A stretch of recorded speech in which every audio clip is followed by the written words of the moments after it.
Football is on at Yard House. Step up your game at Yard House with Monday Night Happy Hour from kickoff to the final play, featuring appetizers starting at $5. Enjoy game day favorites including boneless wings, pizzas, poke nachos, and more. Plus, catch all the action on over 20 flat-screen TVs and enjoy the largest selection of draft beer with over 100 beers on tap. This season, make Yard House your home for football. Visit yardhouse.com for details.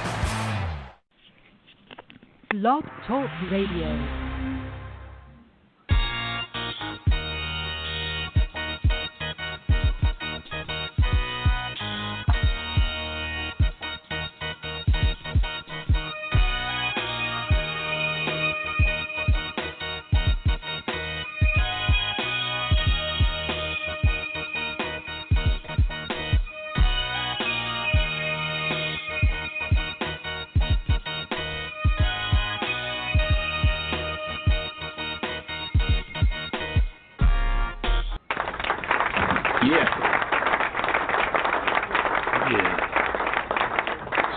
Everybody, good evening and welcome to another Tuesday night broadcast.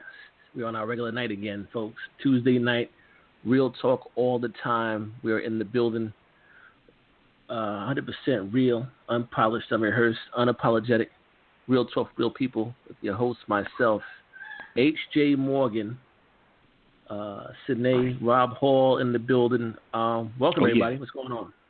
Hey, what's going on, brother? All right. All right. Sine, my sister, how are you, my dear? I'm good. I'm here, so I'm good. Yeah, no doubt. Right. Absolutely. So, at the top of the hour tonight, all right. our fellow host, Brother Rob Hall, is going to lead us on the conversation tonight about trials and tribulations. No doubt. Humble moments of the weak and brave. We're going to get into that at the top of the hour. However, there is something that has been the buzz for the last few days. Yeah. And it's viral all over YouTube, all amongst the black media outlets. Okay. Everybody that has got a wind of this has a view on it and everything like that. And I want to go ahead and dedicate the political commentary to this. And I'm going to start it off like this. Many broadcasts ago, if you will, and definitely on my personal Facebook page, I have posted and have spoken about a Netflix series called Eisensgrufen. Okay. And it documents the movements and actions of the death squads that ran around in Germany, basically killing and kidnapping the Jews during that time.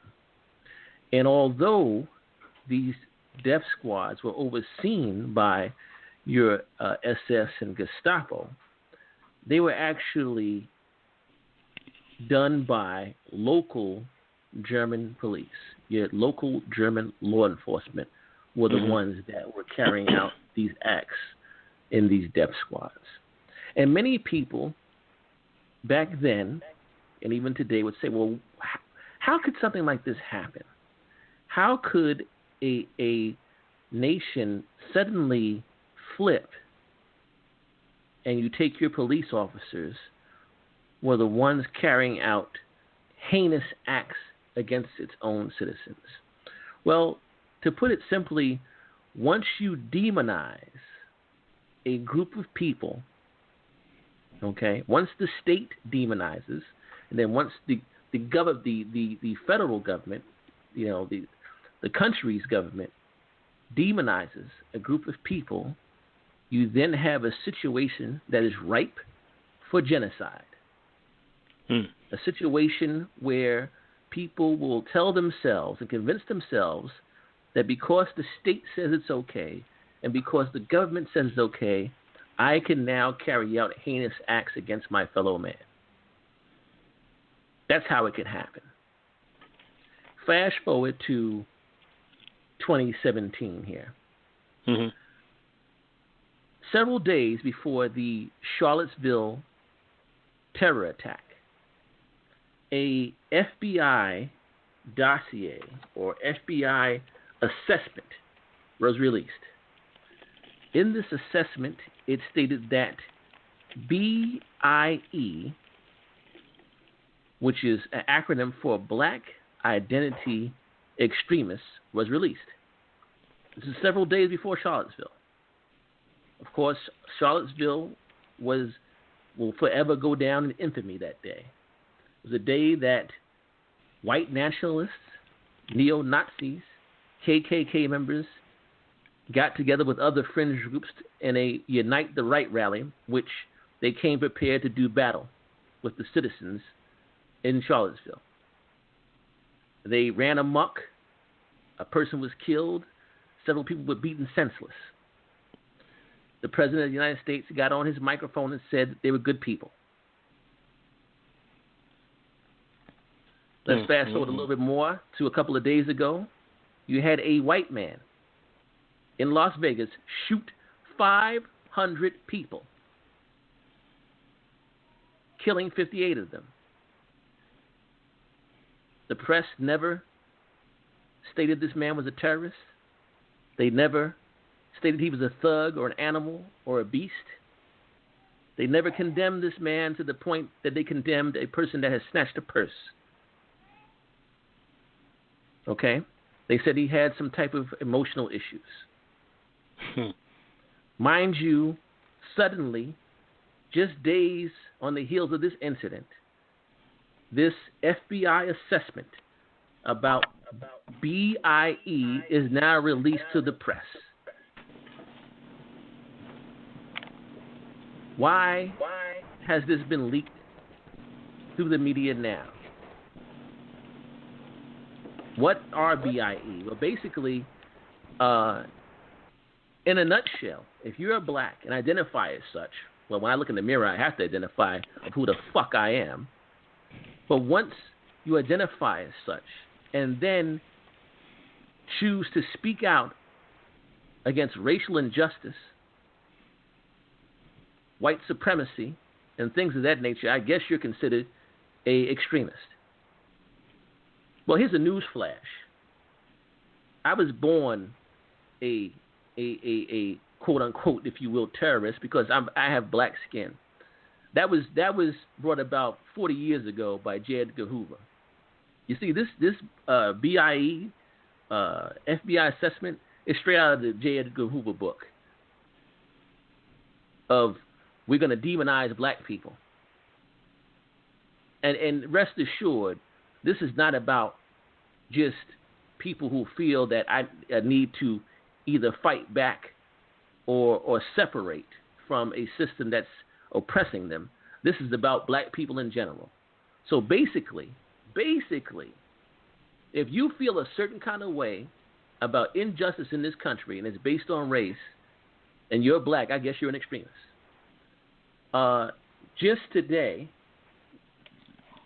it was released that, and I'm going back to Charlottesville, it was released that DeAndre Harris has been served or is been issued an arrest warrant. That's the young black man that was beaten senseless by a group of Neander thugs in Charlottesville. An arrest warrant charging him with unlawful wounding. I'll say that again. Unlawful wounding. Man was beaten senseless. Who the fuck did he wound? Himself? This is what a race war looks like, folks. This is what genocide, the seeds to it being planted, looks like. All this on the heels of this terror attack in Las Vegas. We want to change the narrative. No, it's not white males. that are doing. Black people are the issue in this country. Black people that speak out against injustice are the problem in this country. They did it to Marcus Garvey back in the 1920s.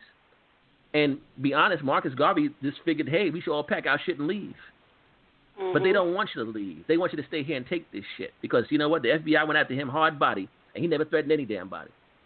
He just said we all should pack our shit and go. So for all that shit they talk about how, well, all you niggers should go back to Africa, they don't want that. They'll stop you if you do that. They want you to stay here and take this shit. We don't want you niggas kneeling about any injustice. We don't want you marching, and we don't want you defending yourself. Because that means you're a terrorist. Mm. Understand? So this is what's happening right now in this country of ours. You're demonizing a group of people. The state and the federal government is demonizing people who dare to speak up about injustice in this country. You must be a threat. You must be a threat. Rob, I give this to you, and then Sine, I'd like to hear from you on this. Mm-hmm. I mean, I tell you, I don't even know where to begin. And I had mentioned this on one of the things that you had posted earlier, short of history repeating itself to a certain extent. You know, what happened in the 60s, especially when you talk about the Black Panther Party and what they stood for and the things that they were trying to do. That's right. And then when you see how drugs, especially like the cocaines and heroin, started flooding certain communities, you know, especially African American communities, and then a lot of people didn't realize that it was going to spread beyond that. Right. You know, and you had different factions of people that were actually pushing these issues or pushing these venues, you know, in these neighborhoods to try to get rid of people. You know what I'm saying? And and the crazy thing about all of this is it's blatant now. It's not like how I mean, man, it's just hard to put it in words because people are letting you know exactly where they stand when it comes to straight racism right now. Right. And it's out there, and it's just like for the most part, it's almost like, yep, we're gonna say what we want to say, and there's nothing you could do about it. And then I think there's so many people that are numb to it that they choose to either hide or not say anything. You know what I'm saying? Then you have a few that choose to want to act, but there's only but so much that one person or even a handful of people can do against a whole nation of people that feel a certain type of way. You know what I'm saying? That's right. Absolutely. And another thing, too, and Sine, I'm going to give it to you, is all this, and mind you, I think a day or two ago, a white supremacist, suspected white supremacist in Iowa just shot 2 white cops dead. So once again, you know, the numbers show, you know, if you do the research, that more white males kill cops than anybody in the country. You understand? So how black people are public enemy number one once again, because this is something that has been repackaged so many times. Like I said, since we got here, I mean, we can go back to Nat Turner, we can go to Marcus Garvey, we can go to Malcolm X, you know, Patrice Lumumba, people like that. I mean, MLK even, as docile as he was public enemy number one too. So this is all a repackaging of like I say, of J. Edgar Hoover type shenanigans when it comes to the black community. Understand? And us voicing any type of disdain for our treatment here. You know? So this is something to keep your eyes open about, because basically we're demonized again. And like I said, you have DeAndre Harris, who was beaten senseless. Suppose this young man knew martial arts, was a martial artist, and managed to whip all their asses out there. Would you charge? You going to charge him for what? What would you charge him for? Defending himself? You understand? Sine, what do you have, sister? Well, the way I look at it is fear is a powerful motivator. Right. I think that we all, whether we want to admit it or not, we move in this world out of fear. The elitists, they move in this world out of fear. They have fear that we are going to wake up. And right. a lot of our people have fear of losing what they have. And so right. I think that for people like myself, or people like you who are outspoken, I have a fear of being lumped in with the people who are fearful of losing what they have, fearful of losing what they think is their spot or their status with a certain group of people. And I think that I am fearful that there are not enough of people like me who have to use that fear for something else. I'm afraid to not speak out. I'm afraid, like literally, and I'm not being dramatic, and this applies to my life in general, not just racial issues or political issues in general. When I feel strongly about something, there have been times where I have talked to myself and said, Sinead, don't say nothing, and it is damn near impossible. I have never gotten myself to not say something when I feel strongly about something, and I feel like we need to use that fear to motivate us. It's the same way if you're walking down the street and you see a rabid dog. At some point, you're going to run out of steam from running. You're going to have to turn around and at least try to kick the dog in the face, pick up a brick and hit the dog. But that's fear still pushing you. It's not that you're still not afraid of the dog. You were afraid when you were running from it. You're afraid when you're fighting it. And I'm just ready for us to stop fucking running and turn around. Like, turn around and face the dog and fight the motherfucking dog. Because in everything, I still feel like this. We all have a choice. If I die today, if somebody kicks my door in right now, I still have two ways of how I'm going to die. Am I going to die crouched in the corner, or am I going to try to, like, reach anything within my reach to try to strike the motherfucker that's trying to take my life? And so I feel like we have become so complacent. And everything is fearful. Advertiser, you advertise this type of soap. You advertise this type of toothpaste because you're afraid your teeth are not going to be white. So everything is about fear. And so what we need to do is recognize that we have it, but use it in the correct way. And I think that we are so brainwashed to the point, or so complacent, or we're so comfortable that we're afraid to be uncomfortable. And anytime you have to shake shit up, it's uncomfortable. Nobody said it was going to be comfortable. So, like, all of this shit about the anthem and things like that, we always need, to me, in my opinion, we need to up the ante. Because to me, it was brave for Colin Tennille because he did it by himself. You understand what I'm saying? So now I'm not impressed. When a whole team does it, I'm not impressed. Like, I need you to up the ante. I need you to walk the fuck off the field. Like, what are they going to do? What are they going to do? Like, they need their money. They need their teams. They need their players. But it's so many of us that are fearful, and a lot of them that knelt down only did it because now it was a little bit acceptable. So now I can do it because I can blend in. And the ones that got us to where we are and got us the things that we were not getting before did not fucking blend in. They stood out. So we need to be not afraid to stand out. You got to be not afraid to be labeled because you're being labeled anyway. You got to be not afraid to be hunted because you're being hunted anyway. So for all of you that think that you're not being labeled, you're not being hunted, you're not being prosecuted, you're not being that you don't have something ready with a number on it for you. For your little 3- and 4-year-old boys running around here, there's a jumpsuit already waiting on them. They counting on it. Exactly. So we need to just, like, what I'm saying is recognize your fear and turn it another way. Stop running away. Run toward it. Even when you see shit, movies like Braveheart, they turn around and they ran towards the motherfucker who's running towards them. Like, at some point, you got to stop running.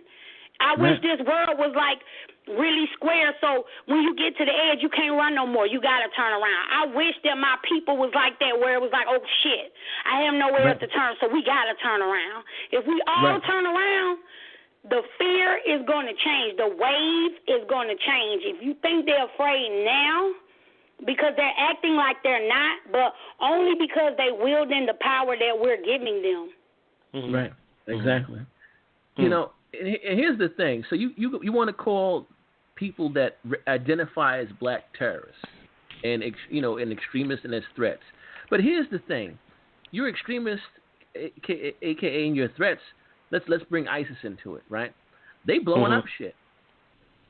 Mm-hmm. Black people, for all this shit that's going on, are some when it comes to white people or white supremacists are so damn docile.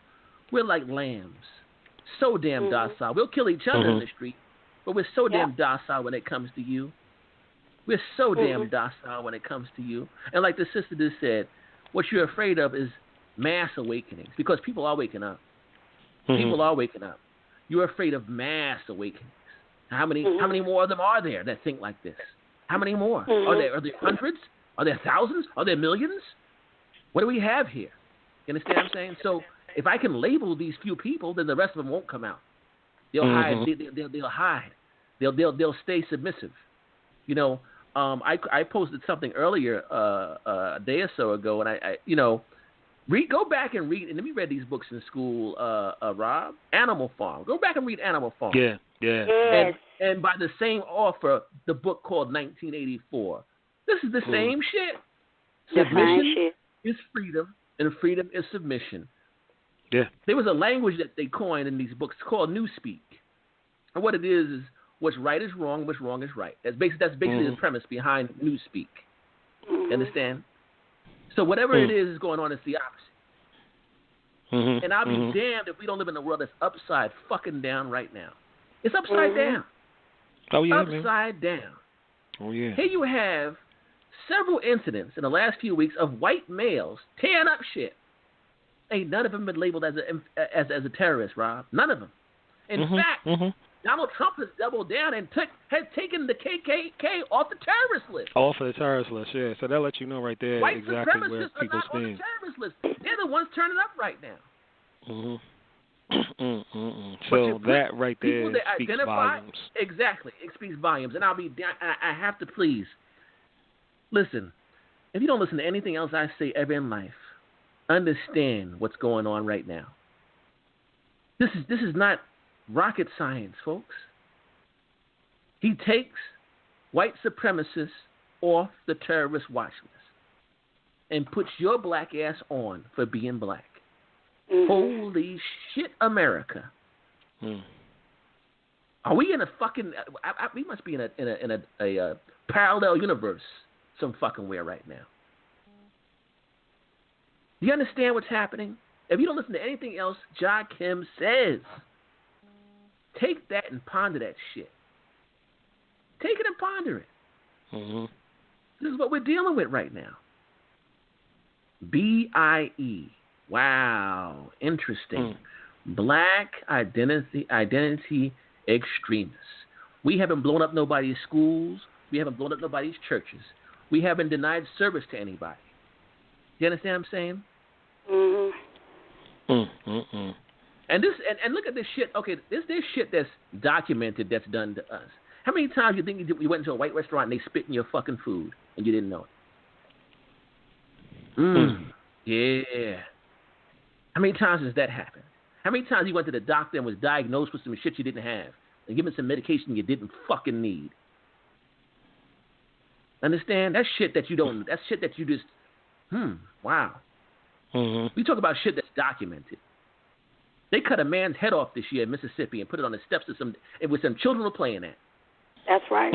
They found black bodies buried underneath a house of a Ku Klux Klan member. And exhumed these men that were tortured for years or a certain amount of time. But black people are a threat. Damn, please wake up. Please, my people, wake up. I beg you, please wake up. Get out of your slumber and wake the fuck up. Because they're telling you right now what they think about you. Shut up and play football. Shut up and play basketball, Rob. Get your ass out there on that field and throw that ball or dunk that basketball and shut the fuck up. You had I don't know if you guys caught this. There was an incident, I think, at a Laker game where these white ladies threw drinks on some black man as he sat down during the national anthem. Did you guys hear about that? Yeah. Wow, Yeah, I didn't even see that. Yeah, I saw a video clip of. Get out. These two white ladies, they threw drinks on these black guys. Imagine that shit. Wow. Imagine that shit. So now you're going from being angry and calling people nigger, and which she did as well, to now attempting to harm and put your hands on somebody. I'm gonna tell you right now. Please don't do it to me. Please don't do it to me. I implore you. I implore you. Please don't do it to me. You better stop. The life you save may be your fucking own. Michael Jackson's Flip Side. That's the B side of that song. How about that? Not for nothing. I tell you, man, this shit right here is real, Rob. It's real, sir. Yeah, it's really real. It's really real. We're dealing with, you know. But you know, I know a lot of people out there are concerned and afraid. I'm concerned, but I'm not afraid, bro. I'm not afraid. Yeah. I'm not afraid at all. You know, the sad thing about it is, for these next few years, man, it's going to get a hell of a lot worse before it gets any better. And that's just my take on it, you know, because of how loose and how free you got a whole bunch of people out here just doing what they want. You know what I'm saying? Right.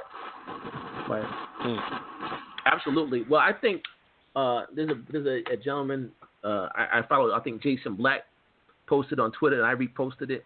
He said that even after Donald Trump is long gone out of the office, we will see the seeds of this bullshit for generations to come. Oh, yeah. Generations. That's right. Real talk. Not presidencies, generations to come. Yeah. Understand? The damage has been done. The damage has been done. And I mean, it only took X amount of months to get it, you know, get the ball rolling, because this was something that was already planted. It was just a matter of now nurturing it, and now that it's bloomed, here we are. You know what I'm saying? Right. Absolutely.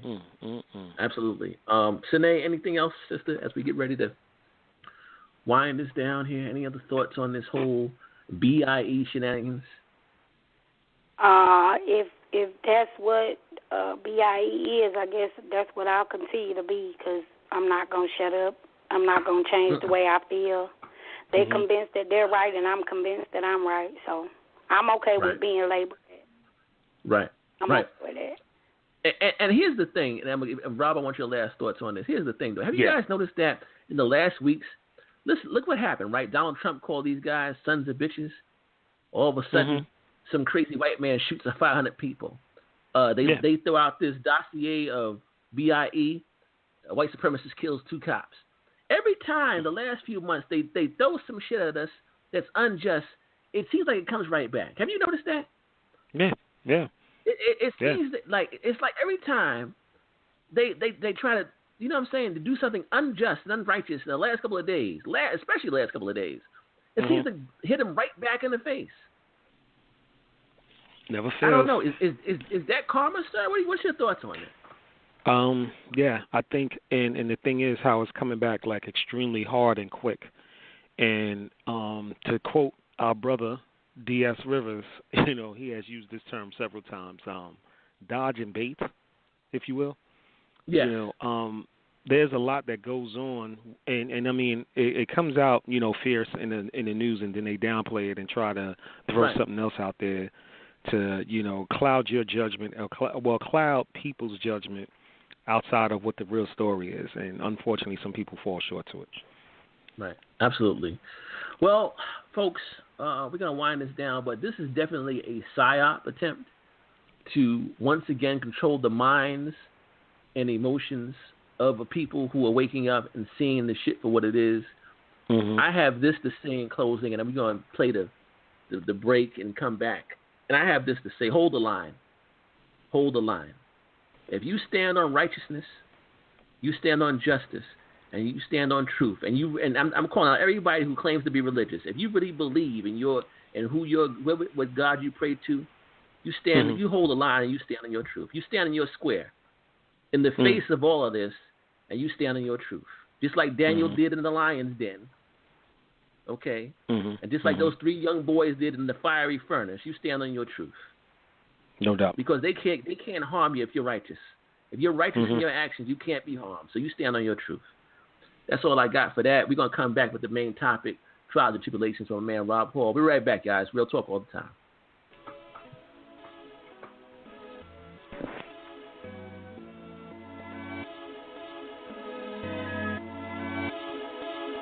Real Talk Radio. Real Talk on Talk.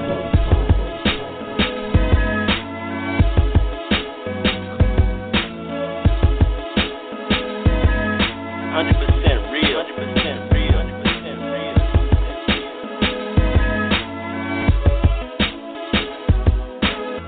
We had over 1,000 listeners.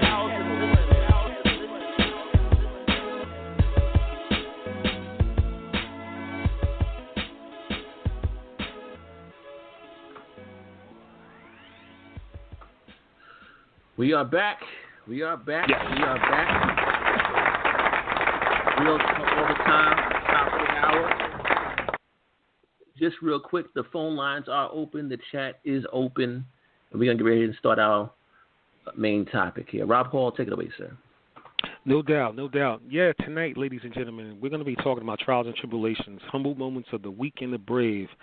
As we all know, and we had touched on it a little bit, the world we live in has drastically changed, and those who are here to figure what life is all about tend to go through situations of love and or chaos. And tonight, we just want to talk about some of those different things. I can tell you, and you guys see it for yourself as far as when we talk about trials and tribulations now. Again, some of it can be considered from, a biblical standpoint, or people just look at it from, different situations that they go through in life as a whole, And the crazy thing about it is it seems to not just be happening to, like, one person. I mean, everybody's going through something, and it seems like it's becoming very, very more abundant nowadays, Right. And I tell you, I don't know if well, personally, I think some of it is because of, the tangerine and everything, and it's kind of pushing a lot of different things, into different directions. I'll give you guys this example of a trial and tribulation. I just recently saw something that came to me via GovX, and if anybody is a government employee, you'll know exactly what I'm talking about. Apparently, Congress has passed, or they're trying to pass, some type of law to pretty much take away certain benefits and privileges from people that have been working in the government, And it just goes to show you that, once again, that you could be in an entity or you could work for different places and stuff, and then now you got people that sit in these, these positions of authority and don't give a damn how it affects people, and it's like, okay, you're promised or you're told that things are going to be a certain type of way. So, all right, say like if you're told that you can work up to a certain age and then you work for X amount of years and then you'll be entitled to this benefit. And then now you got these people that don't, follow their own rules but make the rules for everybody else. And now, to cut those particular benefits, hurts people because, all right, again, and I'm going to ask you both this, how many people that that are like of 60 and 70 years old and they still out here like holding full-time jobs because they can't afford to, live off of the said retirement that they were supposed to be getting. Right. You know what I'm saying? Yeah. You always got to have a backup plan and everything, man. And the crazy thing about it is, the way that things are going now, I mean, it's just one thing after another. Look at some of these situations as far as natural disasters. Like, all right, take what happened in Texas and Florida and especially down in Puerto Rico. A tremendous trial and tribulation and everything, man. Right. So I just want to gather you guys' thoughts on that, and if you have any moments to share yourselves, you know what I'm saying? And, Ja, I want to start with you. Any trials and tribulations, my dude? Going back a little bit, and this is a deep one. Talking about trials and tribulations, we talk about the storms that just happened, right? that affected Houston, Puerto Rico, and let's not forget that we cannot forget the U.S. Virgin Islands too, were devastated. But they're not really talking about that. But I want to go back a couple of years to Sandy.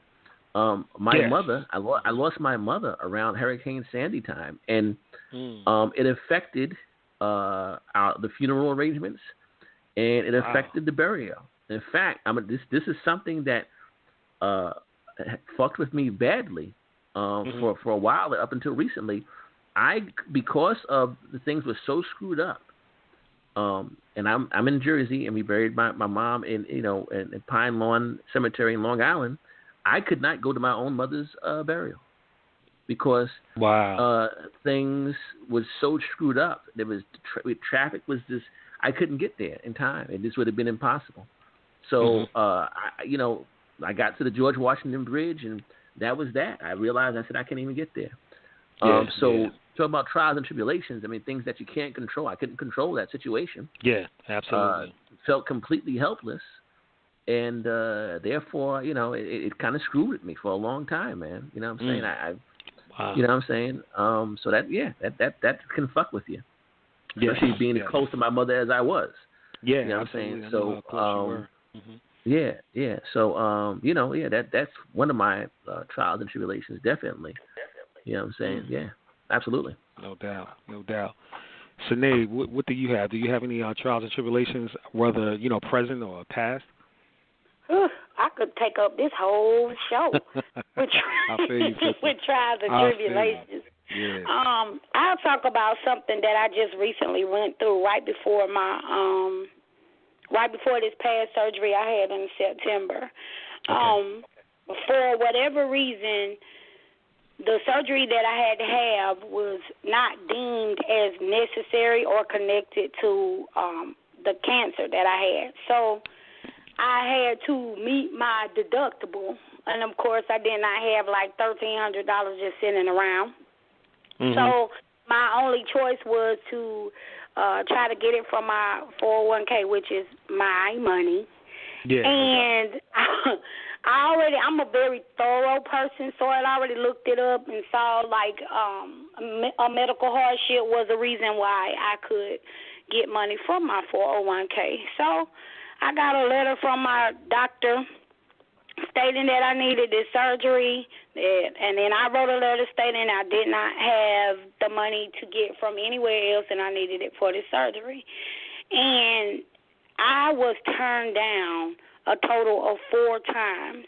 Wow. And it was a combination of, number one, people not doing their fucking job, which has always been like a pet peeve to me. Be thorough in your job. I don't care if it's cooking French fries or signing the goddamn Constitution. Be thorough in your job. Yeah. Like if it's something that's connected to you, you should take pride in it, and you should do it as if you wanted someone to do the same if it was according to you. So that's number one. Number two, it was the wording. It was like nitpicky shit. Like I literally felt like it was someone sitting there like, okay, watch, when she sends this one, we're going to say this is wrong. When she sends this one, we're going to send this. And it took me a total of, I think, almost 3 weeks, to the point I almost had to reschedule my surgery because I went through hell to get money that's mine. Money that's mine. Like literally at the end of the day, I know what 401k is supposed to be for, but if it's my money and I want to take it and fuck it all away and be broke and destitute as hell when I'm old, it's still my money. Absolutely. You know what I'm saying? But I have to explain to this entity why I need my money. So that was really hard, and even the people that I was talking to on the phone were trying to, well, they did identify what I was saying. I said, look, you don't understand, like, this is not the only thing I do. I have a stressful job. I'm concerned about my health. Like, I'm trying to literally save my own life, and I'm going through hell to save my own life for $1,300. Mind you, the surgery is not $1,300.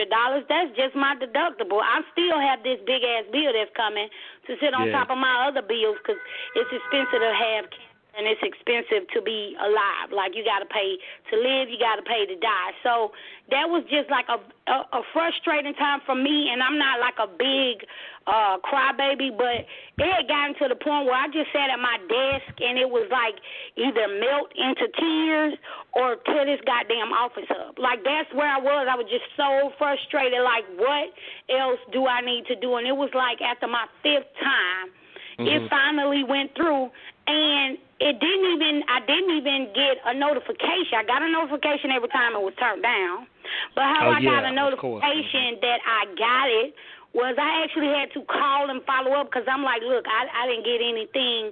What's going on? It was like, oh, ma'am, it was approved 3 days ago. Are you fucking kidding me? Like, y'all had no problem sending me emails saying, nope, this is not right, this is not right, this is not right. And it's all because if you're working for one entity, I feel like it'll be a uniform procedure. Like, it's like 2 and 3 different procedures going on. You do it this way, you do it this way, but you both work for the same entity. So that was like really like something big that I just recently went through. It was very, very frustrating. And I'm sure some other people can identify with that, but that was horrible. Yeah, that was that's crazy. Yeah.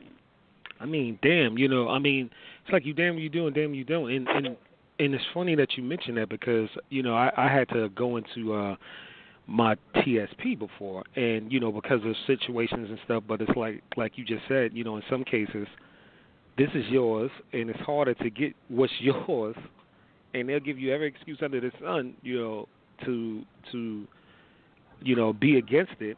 And then now, once you get approved, no notification, nothing, no, by the ways, anything like that. Man, this shit is crazy. Yeah. Like, what's up with that? Yeah, absolutely. I tell you, man.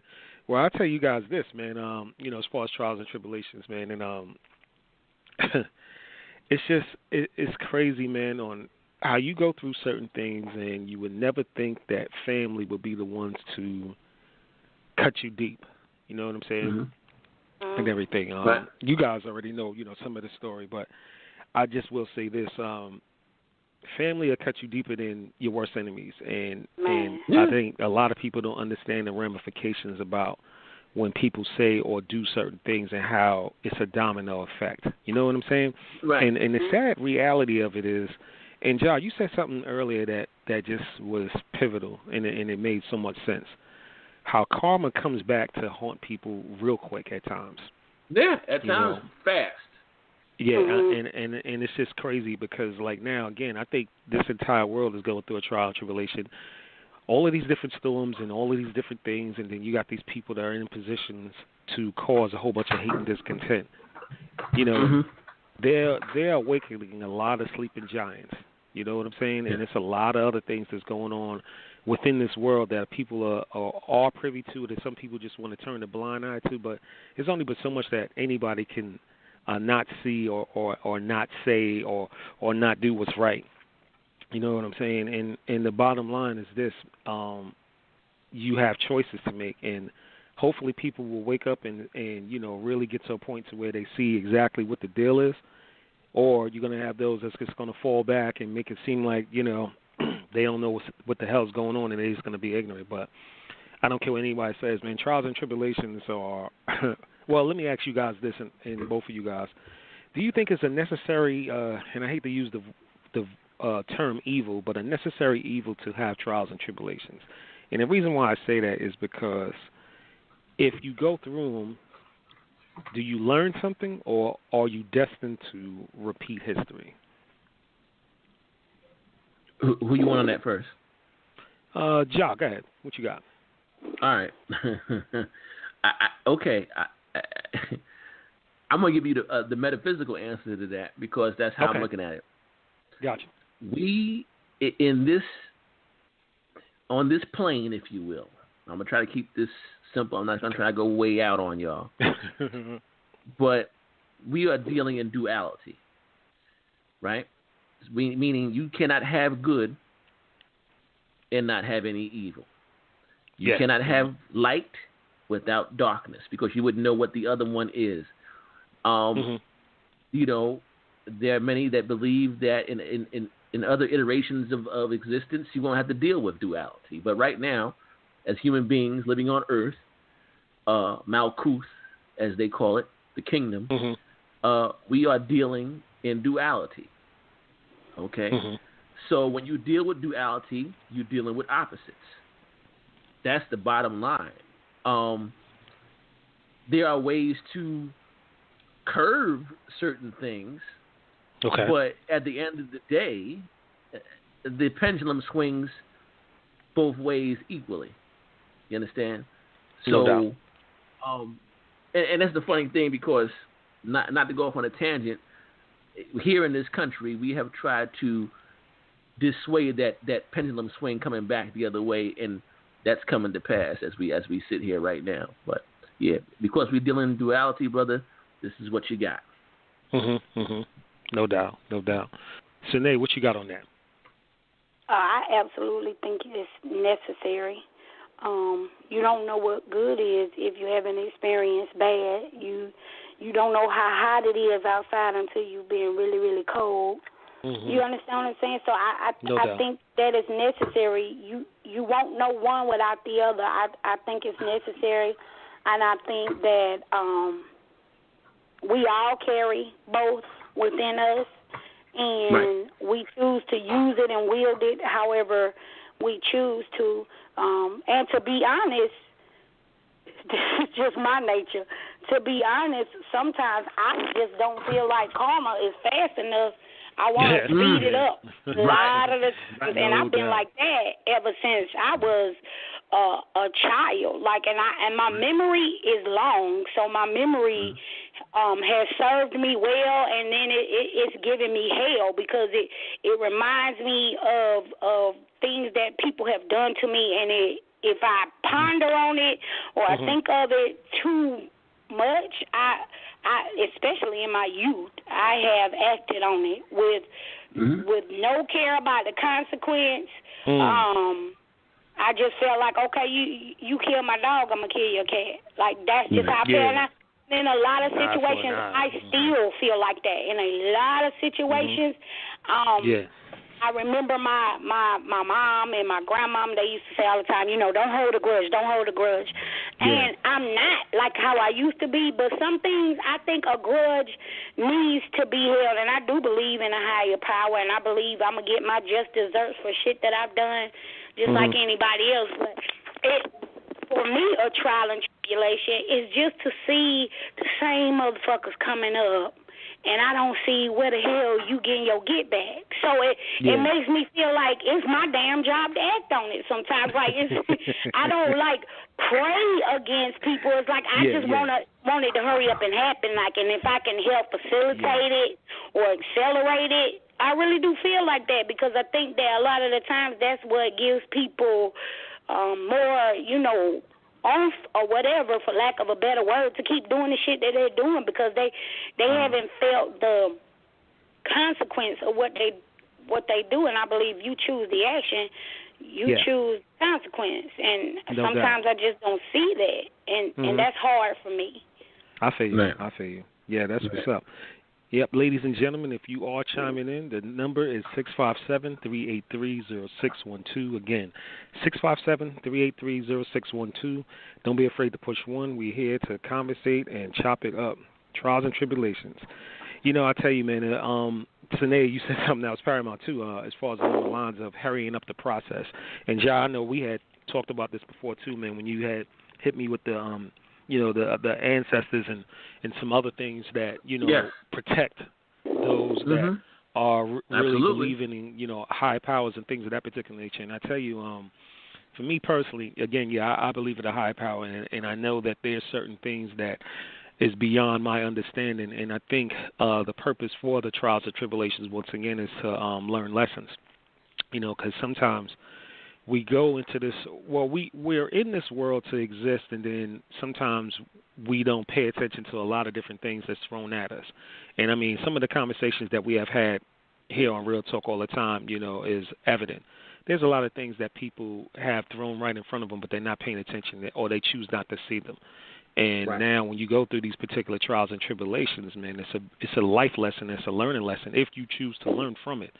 because sometimes history does repeat itself, like how many times, like when you was a kid, your mother had to tell you to clean up your room and had to do this and had to do that, and then there was a consequence behind it. You know what I'm saying? Mm-hmm. So right. Eventually, as you got older, you either got tired of that whooping or you got tired of that, whatever that punishment was, and you learned from it. Hopefully you evolved from it. And I tell you, man, it's very humbling, too, and everything, man, when you go through certain things. And the unfortunate thing, for some people, not all, but for some people, man, they never learn, So have you guys, like, seen it to where, like, whether yourselves or people that, around you that you've seen that they've been going through so many different things, and then now that person calls you up because they trust in, what you have to say or the advice. So you've repeatedly told this person, to try this or try that, not to do this and not to do that, and they just don't get it, and they still keep going through the same trial and tribulation. So, Nate, do you got anything on that? Yeah. My brother, my oldest brother, he's 11 years older than me. He has not gotten it all my life. He doesn't really ask us for advice, but he is always asking for our grace or forgiveness for something that he has done. He has been a habitual drug user. He has stolen from us. He is a liar. He can cry on cue. Like, he's good. He's good with it. And it's just to the point that everybody is drained and tired and exhausted from it, but he's one of those people that my brother has gone from being a student at the School of Performing Arts in New York. He could draw, he could make jewelry, he could paint, talented. But he squandered it all because he wanted to be in the streets, never wanted to work, always just had women and dope, and that's just what he did. And we always say through the family that he has an angel on his shoulders, because my brother was supposed to be dead so many times. It's like, even from getting beat up because you haven't paid somebody for the drugs they fronted you, getting beat up by the police, like literally where he had a halo on him, and my mom walked into the hospital room and literally passed the fuck out, like on the floor in the hospital room. She didn't even recognize my brother. He's had so many chances. But he's still here, but he still continues to do shit, and that is what kills me, because I'm like, okay, if it was me, if I even tried dope for one time, I'd be the one that died the first damn time. Like, it wouldn't be a second or a third time for me, but I just see a lot of people that bounce back, and they seem so unapologetic for figuratively the bodies that they leave behind. Whether it's children, whether it's your mom crying, whether it's your family worried about you, they just continue on and on and on. And then that's where the frustration begins, even with yourself, even with myself. I'm frustrated because I love my brother. And sometimes I'm mad because I still love him, because I'm like, he just keeps on and on and on, and that can be draining. So I wouldn't say that he asks our advice, but he just continues to do the same things over and over again, and somehow by the skin of his teeth, he's not dead, he's not well, but he's not 100% where he could be, but it just has not stopped him at all. I don't know. I don't understand it. No doubt. Wow. Ja, you got anything, bro? Yeah, I mean, I have one that I'll share. It involves somebody that I know. I won't say who it is. Yeah, no problem. But to protect the innocent, you know what I'm saying, or not so innocent, depending on how you look at it. But some things that happen when it comes to our trials and tribulations are self-inflicted. Actually, many things that happen are self-inflicted, and then many things are not. But this particular situation is self-inflicted. So I have a partner of mine who is in a meaningful relationship, But then all throughout his life, on the side, he dibs and dabbles, in other pots, and it happens all the time. And every time he gets caught, he has to go through a period of penance, if you will. His lady makes him go through a period of penance, and he's made to be miserable during this period of penance. You know what I'm saying? And so he can't have no contact with his friends, his family or nothing like that when he's going through these periods of penance. You know what I'm saying? So basically he has to, absolve himself, and you know what I'm saying? Basically, it's almost like being in house arrest or solitary confinement in his own home. But he does this continually. And the last time it happened, he was, messing with somebody and, was going to buy this person a car. You know what I'm saying? And his lady found out. Like that had to be some really good pussy, because I can't fathom that. Anyway, I digress. But he got caught up again, and then he had to pay this penance. And this time, this penance has been extremely long, and it's starting to fuck with him. But my thing is this: this is one of those situations where you have self-inflicted. You know what I'm saying? You have self-inflicted. So this is self-inflicted trials and tribulations, because if you hadn't done that, you understand what I'm saying? This wouldn't be happening right now. You know what I'm saying?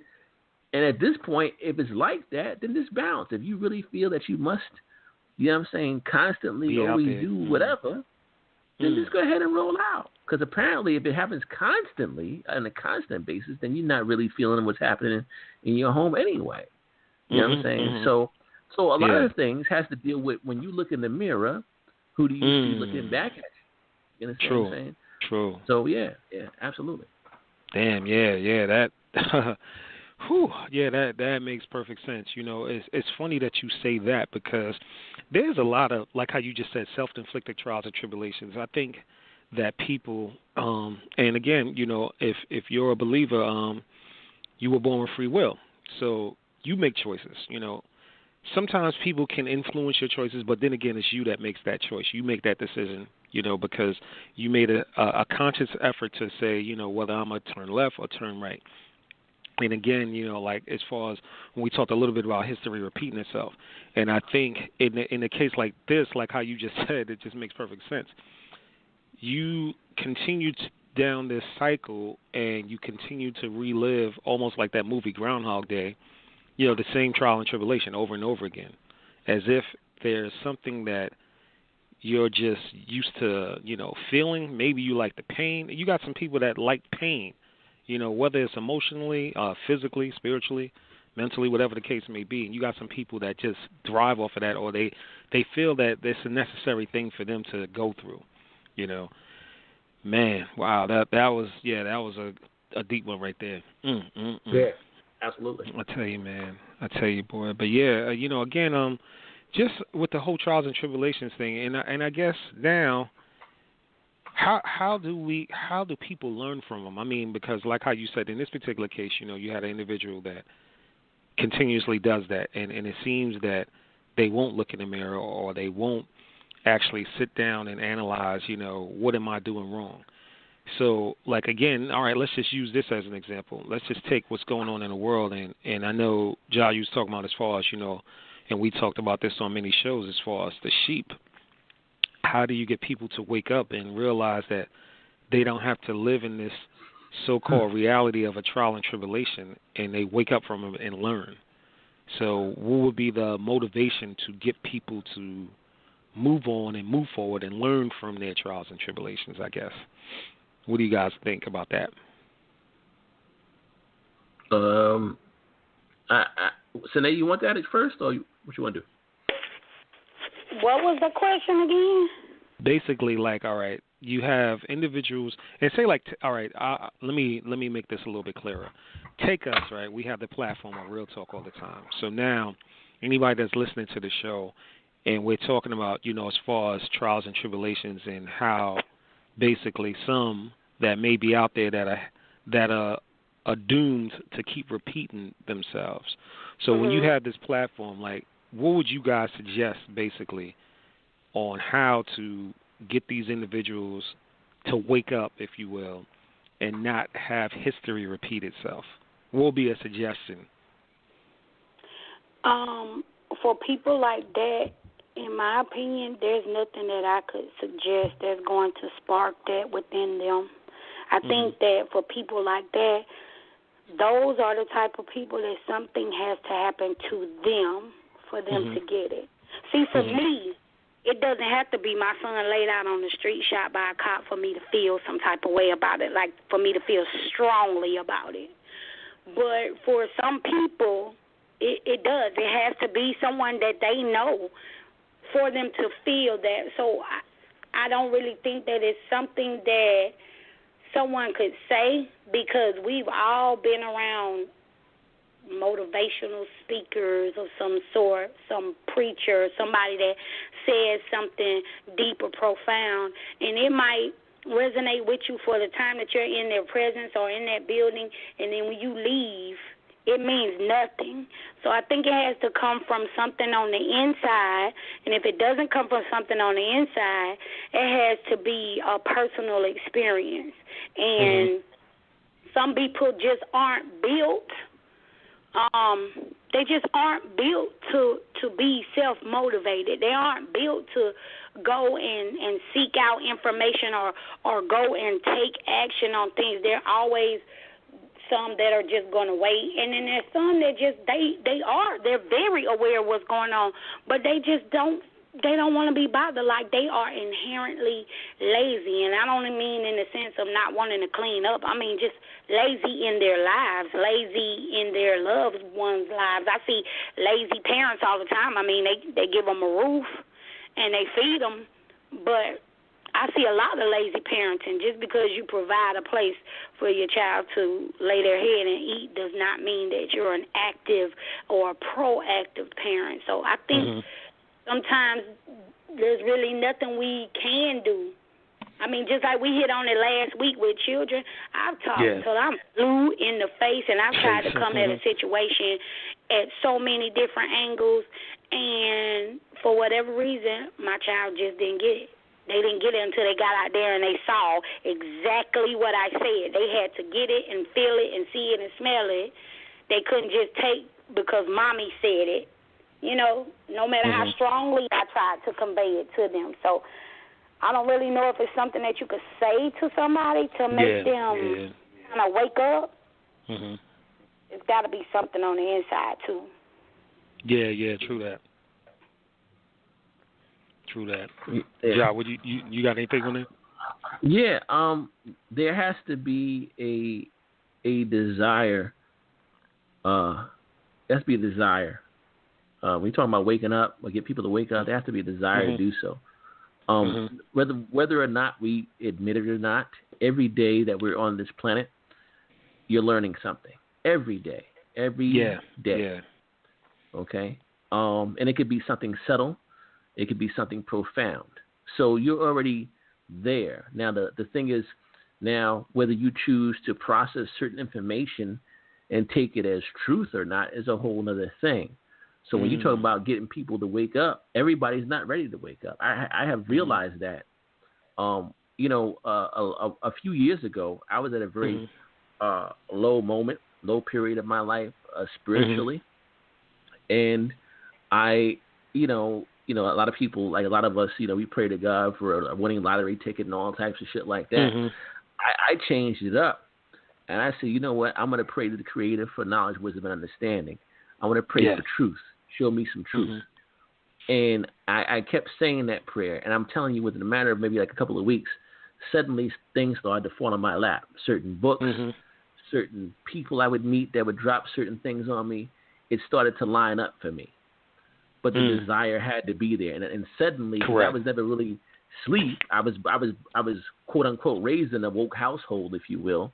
Yeah. But I started to really rev up on certain things. Gotcha. You understand? And things started to come to me. You know what I'm saying? But there has to be a desire to wake up. And I realized that, the truth can be the truth can be in your face unless you're ready to see it. You know, it just won't get you. I mean, let's do this real quick. Let me say this: a lot of people, and I'm using the religious angle on this. A lot of people are saying that would say, "Hey, I'm ready for, let's say, Jesus to come back." If Jesus came back tomorrow, a lot of motherfuckers would be sadly mistaken and really in a fucked up situation. You understand what I'm saying? A lot of people, if he came back tomorrow and he looked at you, you'd be like, wow, Jesus just dissed me. You know what I'm saying? Like, I wasn't ready. I thought I was ready, but I was not ready. You understand what I'm saying? Absolutely. You're just not there, man. You're not ready to receive that message. You're just not. You're just not. You know what I'm saying? So, you know, again, man, it's there has to be a desire. You got to have a desire to want to come out of your slumber.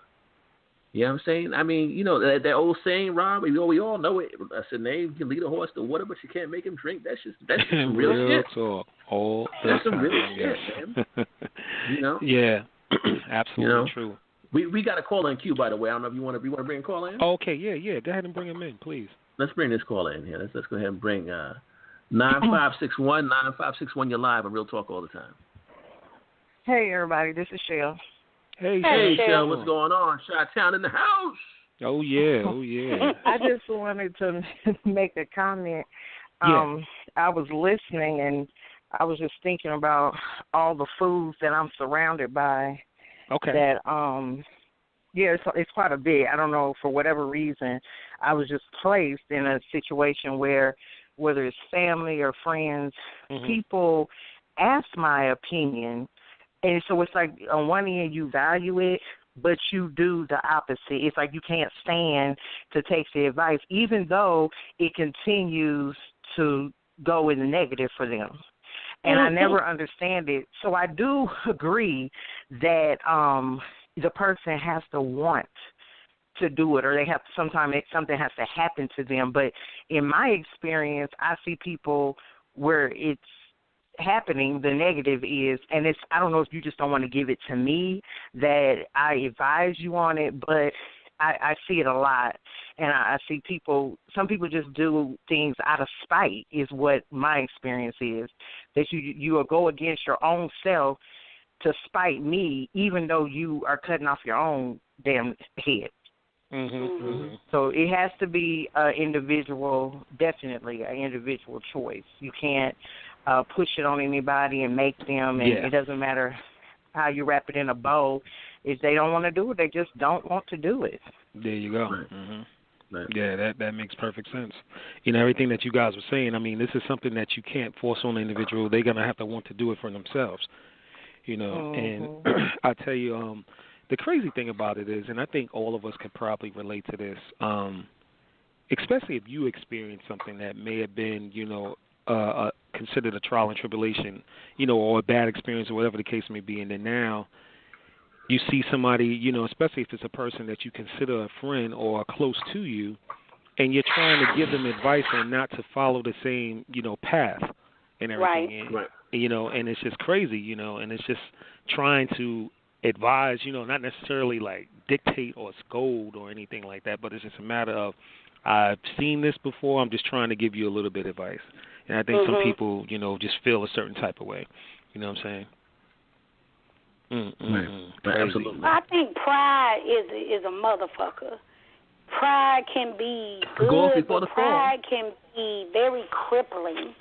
And I think that is where the problem lies, when people like Shell said, if you ask me something and you know within your heart, like, what I'm telling you is something right, it's going to be something advantageous to you. But because your pride won't allow you to follow something I said because it's me who said it, like to the detriment of yourself, I've seen that happen. I've seen people like literally turn from something that is good for them just because of the messenger who gave it to them. So pride can be very crippling. It's not always a good thing, and I think that's like one of the biggest That's one of the biggest problems. You see it in the Bible. You see it in the Word all the time. That pride will cause you to die. You know, pride is just it can be a good thing and it can be motivational, but it can also bring you a spiritual death just because you don't want to humble yourself and listen, or humble yourself and go back and rethink some steps that you made. You can't be so prideful that you say, oh, no, everything I did was the right way and I don't regret it. It's one thing to say I've been through, because I've been through shit, that I don't regret that I went through it because I learned from it. But there are some things that I feel like if I would have just not did this, if I would have just not did this one thing, some shit would have been totally different. And if you can't look at some things that you've done and kick your own self in the ass and say, you know what, my head was too big, or I just felt like I knew every fucking thing at that point. If you can't say that to yourself, that's going to be a problem. Yeah, and it'll no continue doubt. to be a problem. But I see that a lot. Pride, you are absolutely right. I think that right there, that P word right there, is just a powerful thing, because all of us feel, and I'll use myself as an example. A lot of people gravitate to me, and a lot of people like some of the things I have to say, and I think I'm a decent person to give, X amount of advice. But where I messed up at, and going through personal trials and tribulations, I can't fix everything, even though a lot of people would lean on me, and I felt obligated to try to help as much as I could. But the thing is, you can't fix everything, and there's just certain things that people have to go through for themselves. We can sit here and like how we touched, on it a little bit last week, like with children. We can sit back and we can try to tell them and do these different things and, stuff like that. But as they get older and away from us, there's certain shit they got to figure out for themselves. You know what I'm saying? We can't save them all the time. And I guess at that moment is their trial and tribulation that they have to experience, like how we did, I tell you, leaving the house at 18, Ja, you already know what it was. All of us was, me, you, and Rick at the time, we was looking at doing different things, man, and had to get away from Promenade. And I tell you, man, that within itself, was just one of those things of, got to do something different. And whatever I experience, whether it's a trial or tribulation, it's something that I have to go through. And you become an adult and you grow up and you realize what's more important. And then you make, these judgment calls and things like that. And I guess the biggest thing is, being able to check your pride at the door when you have to, I tell you, man, that's truly amazing. Hey, Shell, you still with us? Shell? Did we lose her? Right. Shell, you there still? Maybe she put herself on mute, possibly, or stepped away. Yeah. No, I was going to ask her if she had anything to share, with the group. Do you guys have anything else, any other, trials and tribulations? I mean, Sine, I'll defer to you, and then I'll... I feel like I take shit like this over, because I'm telling you, it's so many things that I deal with. I think a trial or tribulation for me that I am still trying to work on is I hate for people to assume that they know what I'm going to say or do or what I'm thinking, and then make some type of action or some judgment on that, and they have no idea. Like, I think that a lot of people think because they experience me in one realm that they have me all figured out. And so it's frustrating to me when someone just assumes something about me or something that I'm going to think, and then when it comes back to me, it really frustrates me, because I'm a big person on being direct. So I would rather someone ask me what I think or what they want to know about me than to just assume that they know, because a lot of the times they may be wrong. And I experience that a lot, especially at work. I've had people say to me, I thought you was like this and this and this and that. But then once I got to know you, or once I started working with you, you were like this. And that's always frustrating to me because I make it a point not to do that. Even when I hear certain things about a person, until I experience it, I can't go on what somebody else says. So for me, that it bothers me. Not that I care about what people think about me, but the fact that you would go off of somebody else. Nobody knows me as well as I know myself. I'm not a person who lies on myself or puffs myself up. I don't have a problem if someone asks me a question and I don't know the answer. I don't have a problem with saying, oh, no, I don't know, but I can find out, or I can look it up or something like that. But, I think that's a big trial for me because it happens so many times. It happens so much that it's just frustrating for people to just assume they know shit about me and they really don't. Yeah, no doubt. That's a big one for me, especially in the workplace. Yeah, that's what's up, man. That's what's up. And I tell you, it's just it's unfortunate, and it is fortunate. It could be a gift and a curse to go through these trials and tribulations, and especially if you're a person that is not too prideful and you're self-aware and you actually can sit back and take a self-examination and say, hey, you know what, I fucked up, and things of that particular nature. You know what I'm saying? Yeah. Hey, at this point, guys, I think we should do this because of how hot the show gets towards the end. I think we pretty much covered, the majority of the trials and tribulations. I think we should move on to the next segment, and it's going to start to get a little hot up in here. You know what I'm saying? All right. So my man, Joakim, you go ahead and take the helm. And what we got? Well, I mean,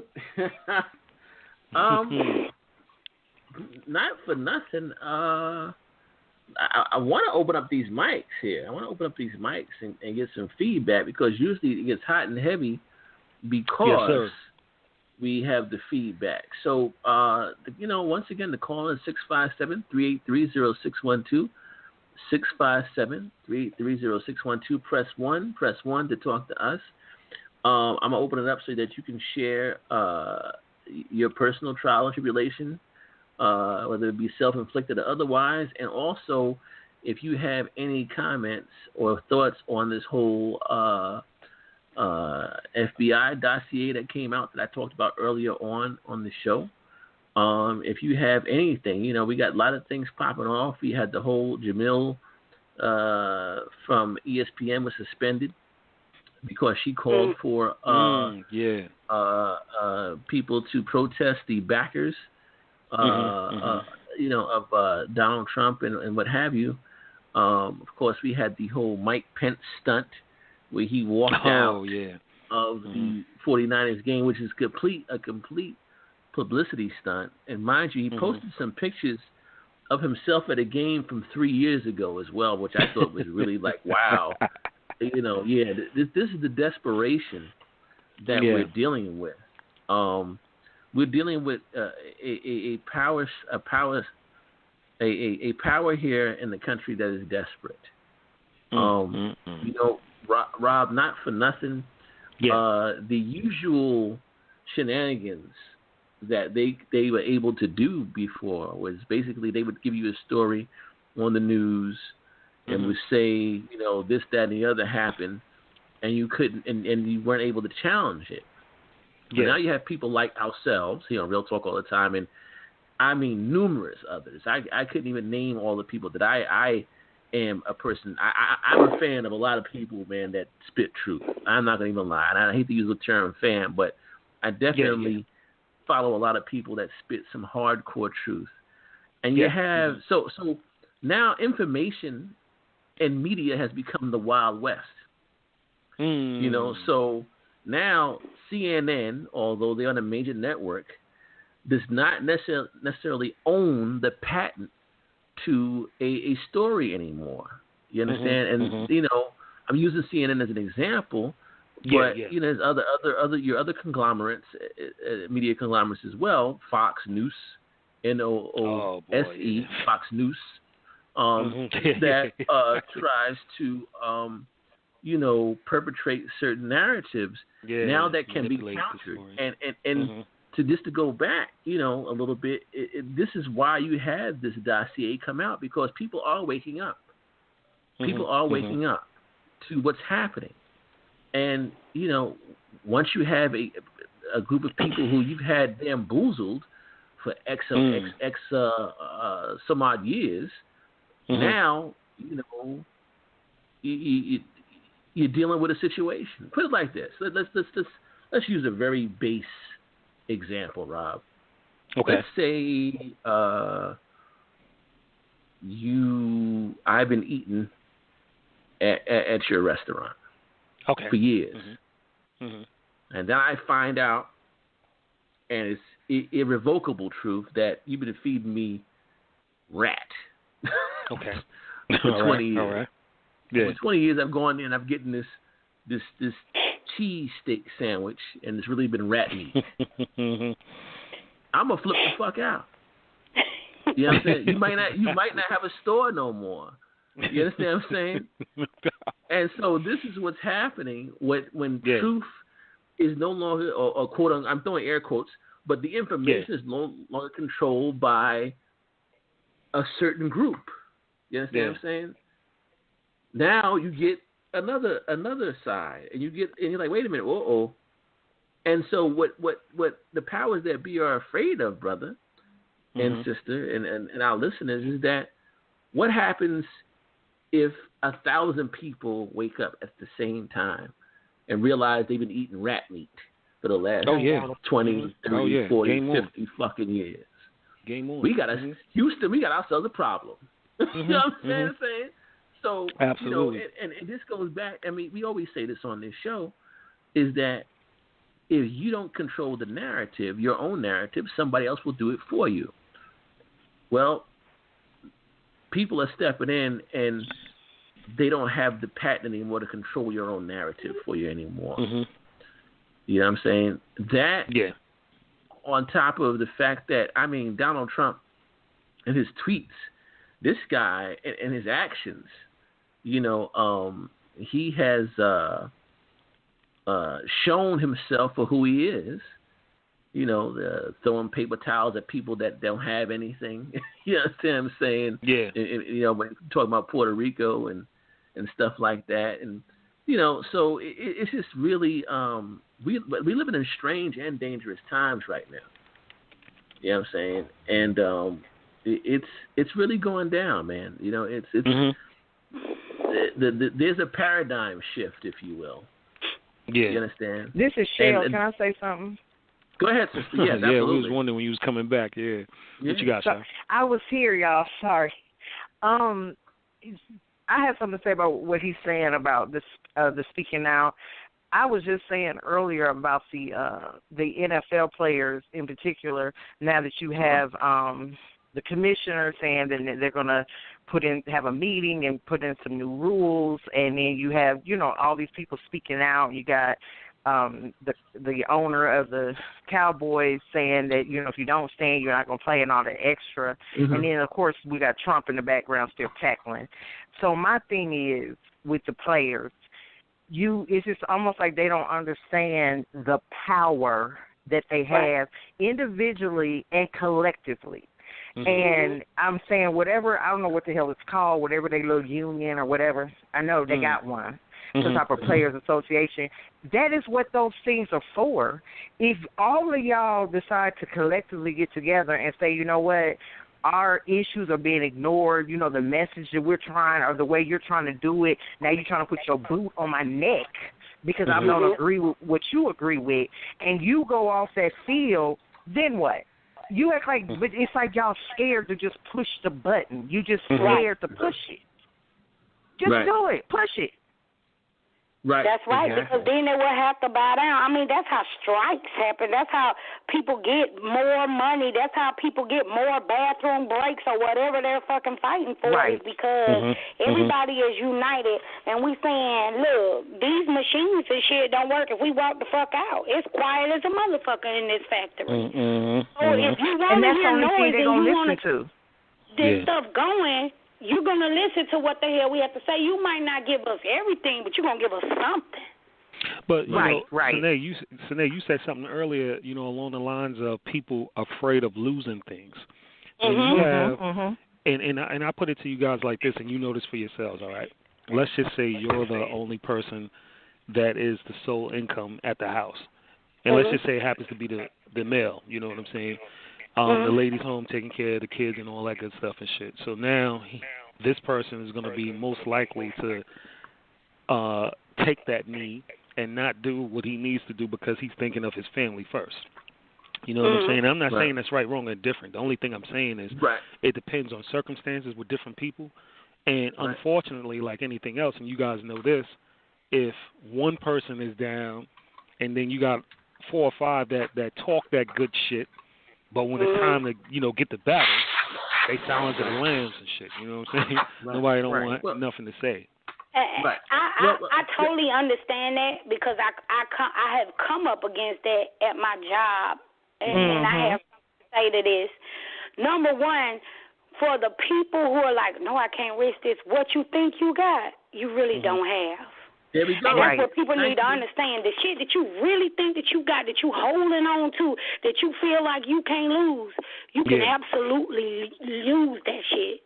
That's why they have shit like eminent domain and shit like that. I'm telling you, the shit that people think they got, they ain't got. And and it goes for something to be said. I'm gonna revert back to, well, people who say it's pride, I don't think it's pride. It's about being educated about you as a resource. I know what type of asset I am to my team. You understand me? So when I'm saying something that I feel like is unfair to me, maybe not just to my team, because I used to get caught up in looking out for my team, and then when we get in this meeting, it's crickets. But that did not deter me from speaking. The only difference now is I go in and I say, look, I ain't speaking for nobody but Sine, because I get one check, and it only got one name on it. It don't have 15 other motherfuckers on it. And I always get somebody that says, you know what, don't go in there because they're going to do that, and you're going to put the spotlight on yourself. But my thing is this, I educate myself, and anybody who is a warrior, a fighter, a boxer, a player, you need to educate yourself on who you're going up against, and you need to be clear about what you got going on with you. See, so when I go into a meeting, I don't go into a meeting know that I show up late every morning. I don't go into a meeting and say shit knowing that when I say shit, they finna go look in my books. They about to go look in my files, because I'm telling you as for a fact that I've been with my employer for almost 14 years now.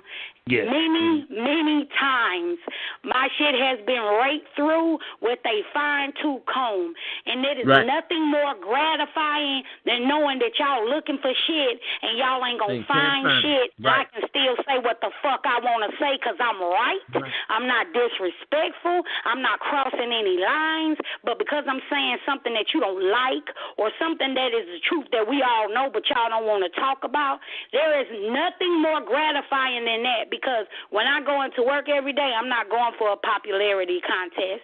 And I have had a few co-workers that because they could not be bought, because they could not laugh or they would not laugh and click up and smile and grin and do the dance, they rather say, you know what, you can have this motherfucking badge and walk the fuck out and still not regret it. Had a hard time after they left and still not regret it. That's when you got to look at yourself and say, what the fuck is for sale? What the fuck is for sale? So when people are holding on and saying, well, I can't lose my car, I can't lose my house. Okay, so what are you willing to lose? Because while you're thinking you got everything, you're losing your life. You're losing your say-so. And that, for me, has never been for sale.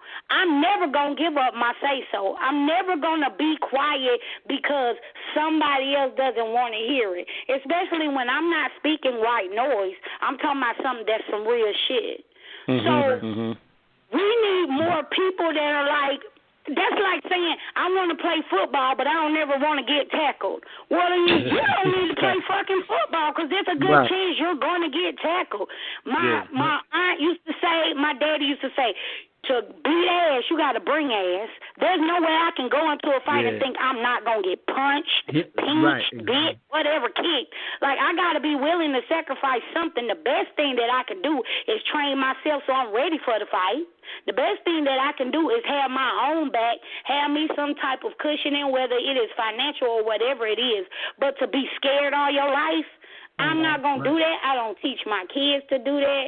And I can't respect when people just throw that up because they think that's going to hurry up and shut people up. When you say, well, are you going to be the one to lose your job? I might be. I've done it. I've been in that position. I know what it is. And I've had to go from a good job to cleaning people's houses. You know why? Because at the end of the day, the money was still green, and it fed my kids, and that's what I had to do because I wasn't going to take shit from another motherfucker that I knew was beneath me in every fucking way, except that it was his fucking company, and I was an employee. That's it. I tell you, I want a caveat on that because I'm going to tell you something. You know, again, and I hate to go there, but, you know, the good book says be strong and of good courage, is it not? So when you were acting and you were conducting yourself in a manner that is righteous, you know what I'm saying? You don't have too much to worry about. But even then, if, you know, I have lost jobs because I've spoken out against what was wrong. You understand what I'm saying? And spoken up for what is right. I've done that, and you know what? I never look back. And you know what? Guess what? Surprise! I got another job. You understand what I'm saying? So, you know what I'm saying? It's not the end of the world. But going back to what you said earlier in the segment, way earlier in the segment tonight, we talked about fear. How everything we do is done out of fear. You understand what I'm saying? So, and once people realize you're afraid, this is what this is the control they have over you. You understand? Half the population on the planet is fearful of their government. You know, fearful of the state, fearful of the local police department, fearful of their boss, fearful of this, fearful of that. My God, it was a wonder the entire planet's not on fucking some type of Ritalin or some type of fucking Prozac. You understand what I'm saying? Everything we do is based out of fear. You know, you ever get up and ever oversleep by mistake one day? You be like, oh shit! You look at the clock, oh my God! Oh my God! Heart beating fast. No doubt. House trying to get dressed and shower and shit. You know what I'm saying? Yeah. You understand? Really? You understand? This is what we're dealing with. Yeah. Not to say that you shouldn't be on time to work, but to the, you know what I'm saying? But people have been definitely afraid of anything that has to do with their job. You understand? So, fear is a motherfucker, and it is a deciding factor in a lot of things that we do. You know, but fear can be healthy too. Yeah, some dose of fear can be healthy because, I mean, I feel to a certain extent, I feel fearful and scared of what the hell is going on now in our society, and especially with so many people falling back. Like, seriously, when you think of it, we don't have a lot of soldiers out here. And so it's like the way they're coming at us, this is, to me, is just them testing the waters. I feel like the worst is yet to come, and we got all these fools that have fell back with their feet kicked up. So I have like a fear, but it's not that, I guess that cowardly fear is what I'm going to say, for lack of a better word right now, because I think that a certain kind of fear is good to have. It keeps you on your toes, but not that run in the corner. That's what the problem. We got too many people who are fearful in the corners. Like, get your ass out here, because sometimes when you fighting with fear and that adrenaline is going, that's a good fear. Right. We need more of that. Absolutely. You know, I agree wholeheartly with that, because one of the biggest things, like you said, it keeps you on your toes, and it causes you to do what most people stop doing, which is think. You know what I'm saying? Now, when you are opposed or your back is up against the wall, you'd be surprised on how the brain works and how you will be resourceful and find a way to get through whatever it is that you're going through. You know what I'm saying? I use myself as an example, man. I tell you, I've been in some situations to where I felt like there was no end. I mean, there was no way out. And it caused me to actually get up off my ass, look in the mirror, you know, brush my shoulders off, and actually, you know, think. utilize your resources and use everything that's readily available to you. And I think a lot of people forget that they have a lot of shit that's right in front of them that's readily available to them. Worst thing, once again, we said this shit before, you want to hide something from any African American is put that shit in the book. You know what I'm saying? And people are not educating themselves. And John, you said something earlier in the segment too about how you asked for moments of truth. You know what I'm saying? And things of that particular nature. And now there you have it. You know what I'm saying? Right. Absolutely. I want to say this, and this is going back, and Shell, I feel you on the fear thing. I just want to read something real quick to you guys, and I want to put it into context of what we're dealing with right now. I don't know if you guys ever seen this movie. It didn't do so well in the theaters, but it's called After Earth. It was with Will Smith and his son, and they were in a futuristic world or whatever. And this is what he said in that movie. I thought this was a very deep scene. He says, "Fear is not real. The only place that fear can exist is in our thoughts of the future. It is a product of our imagination, causing us to fear things that do not at present and may not ever exist. That is near insanity. Do not misunderstand me. Danger is very real, but fear is a choice." I always felt that quote in that movie was indeed profound, because this is what we're looking at right now. Okay, so we had this FBI assessment come out, this dossier, but this is nothing new. It's repackaged, but it's nothing new. Like I said, this, we had threats like this. Remember after the Nat Turner, and this is in history. None of us were there, but in history, after Nat Turner's rebellion, there was a fallout from that. They went after Marcus Garvey. Okay, they, of course, Malcolm X, MLK, the Black Panther Party, Black Liberation Movement. Look what happened in Philadelphia with MOVE. They bombed an entire building to go after these people.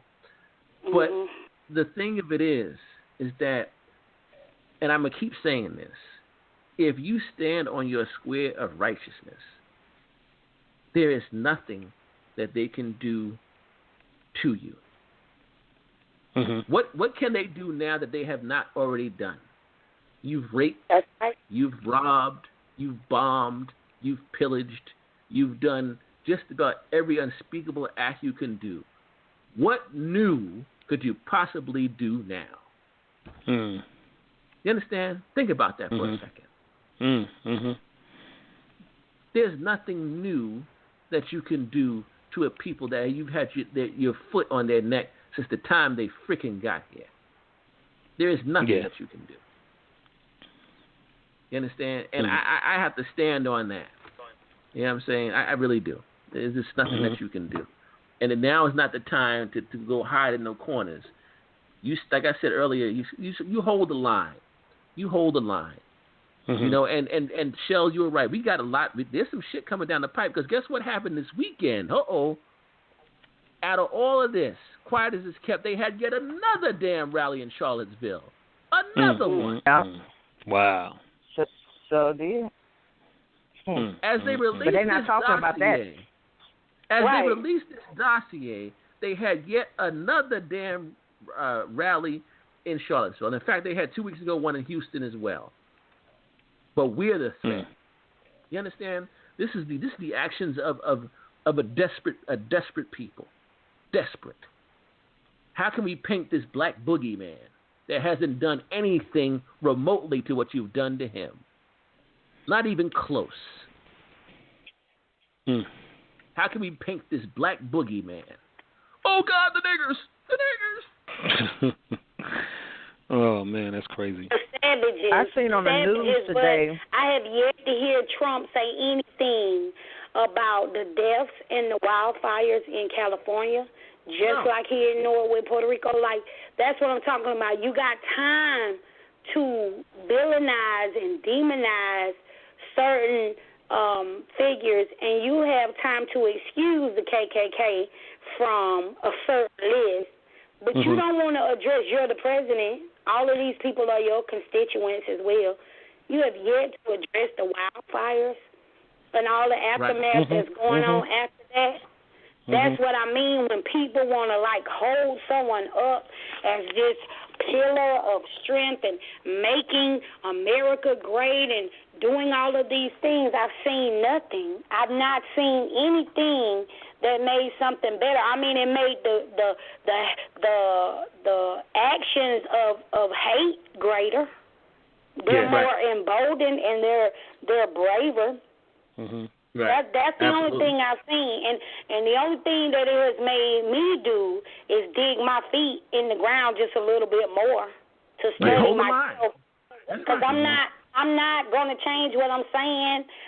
I'm not going to temper myself or dilute myself in any way. If I'm caught out here in public and I see some of the shit going down that I see on these clips, this is not to look big or sound big and bad on my life.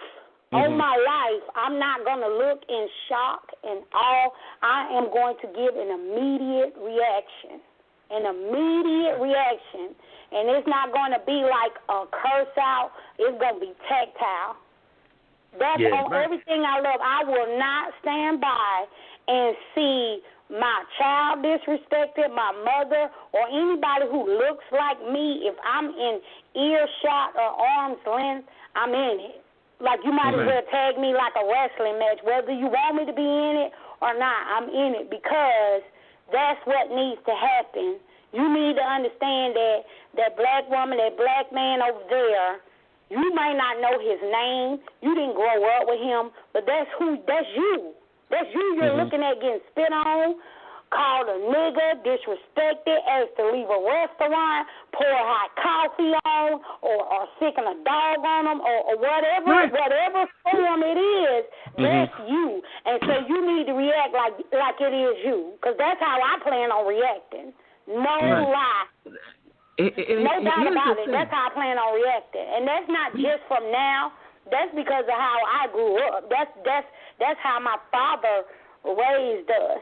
And that's how he was. And my father was not a big talker, but I never, ever saw my dad or heard my dad say something that he did not act on. On everything I love. We grew up seeing him knock motherfuckers out, especially when we moved down here to the South, like blatant disrespect, like looking in my dad's car and saying, what kind of niggas are y'all? Everybody knows that because we're all different skin shades. And my dad didn't open his mouth. He got out the car and he knocked his ass out. And my dad is not like a tall man. He's not a man of big stature. He knocked his ass out. And we as children, my mom always say it's awful, but we as children, we just jumped out of the car, bent the motherfucking license plate, got back in the car, my dad drove off. Like, that's just what it was. Like, we're not taking any disrespect. Like, it has happened in restaurants. It has happened in a liquor store. Like, no shorts, and that's what needs to happen. Not that you're trying to not look like a punk or something like that, but men and women, you need to stand up. Ain't nobody better than you. If they can say the shit that they say, then I can react to the shit that you're saying. Yeah. Period. And perhaps we need to start doing this. And somebody suggested this recently to me. Perhaps we need to stop calling this white supremacy because they're not supreme. We need to start calling it something else. How about white arrogance or something different? But white supremacy is giving them a little bit too much credit because they're not supreme. You understand? They've put certain things in place and finagled some things, but they're not supreme. So we need to take that power away as well. Perhaps we need to start changing the dialogue on that as well. You understand? Because words do mean things. You understand what I'm saying? And when you use a word like supreme, you start thinking about the supreme, being in the universe, this, that, and the other. You understand what I'm saying? There's nothing other than supreme. There's outside of that, right? So we need to stop using a term like that to give them way too much damn power.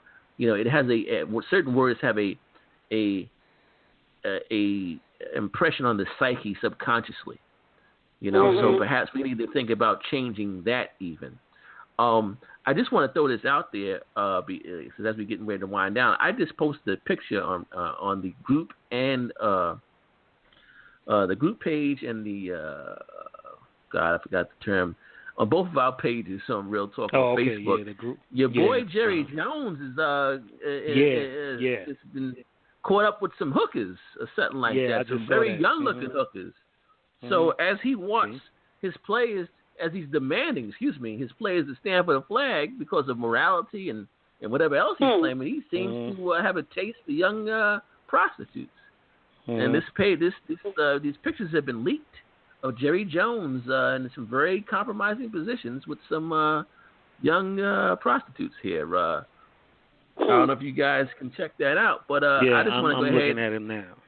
Yeah, what's so your get your own house in order, Jerry. Yeah, right.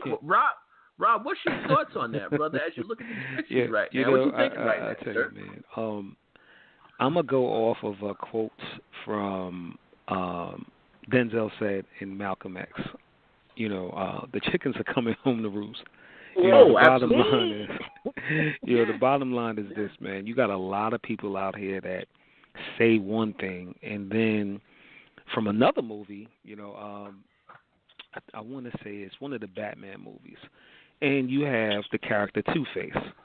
Now, he'll say one thing on one side, and then, you got the other evil side that comes out and say something altogether different. Now, I'm not saying that this man is evil. It's not about that. But you read in between the lines.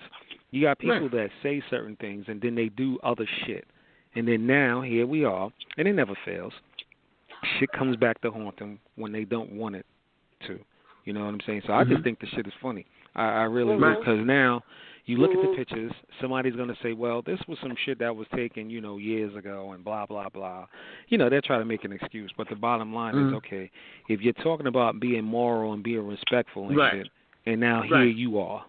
You know what I'm saying? And then on top of all of that, your dumb ass is going to take pictures. That's the shit that kills me. Yeah. That's where the arrogance comes into play, though. That's where the arrogance comes into play. Yeah, exactly. And speaking of which, and we get into the lightning round, I like to call it, the last 15 minutes. Yeah. Offensive line coach from Miami Dolphins had pictures taken of him sniffing cocaine. Oh yeah, that was another one. Yeah. Apparently, these pictures were leaked by a sister, a model, or I don't know what her situation is, but she was partying with the dude, the coach from Miami Dolphins. He's the offensive line coach. Was doing lines like he was in the Scarface movie or something like that. And I think he's resigned or been fired. Real quick, I want to get you guys' thoughts on that, and I got a caller here. I'm gonna bring you. I see you caller. You press 1. I'll bring you in momentarily. Rob, what you got on that? Then Sinead, then Shell. What you got on that, man? What do you think about that, sir? I tell you, man, not surprising. Again, whatever's in the darkness will come to light, and then I'll pass it for. Sinead.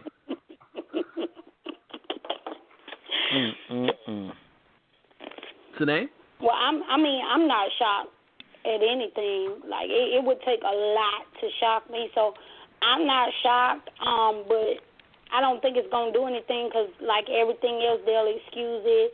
They'll find some type of way to water that shit down, and it won't be a big deal. It won't be in the news for long. It'll be a flash in the pan, and then they'll just move back on to something else more important, black people standing up for themselves.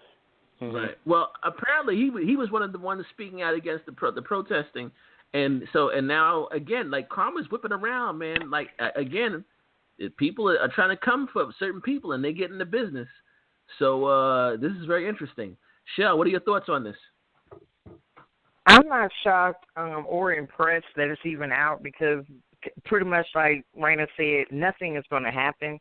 The coward, he already had he resigned and he issued a statement, and of course he's talking about he's going to go and get some help and how the team is going to help him and they're supporting him. It's just a bunch of bullshit.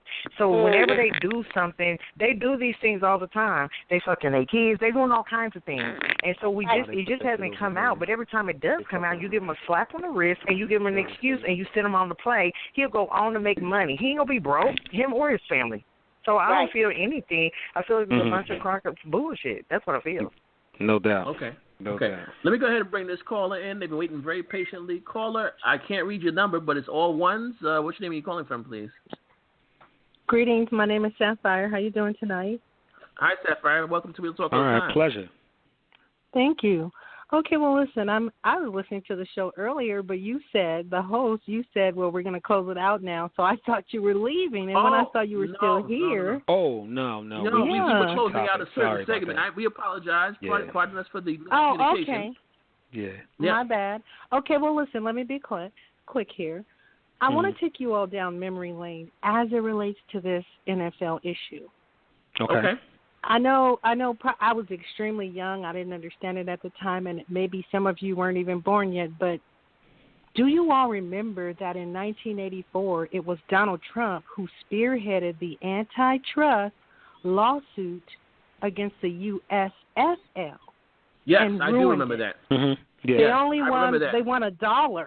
They won $1, and it was disseminated. Some of the most pristine athletes were in that league, and it was going to bring it would make everything more interesting, and it would prevent the NFL from monopolizing football. I mean, it would have been, college football, in my opinion, is more interesting.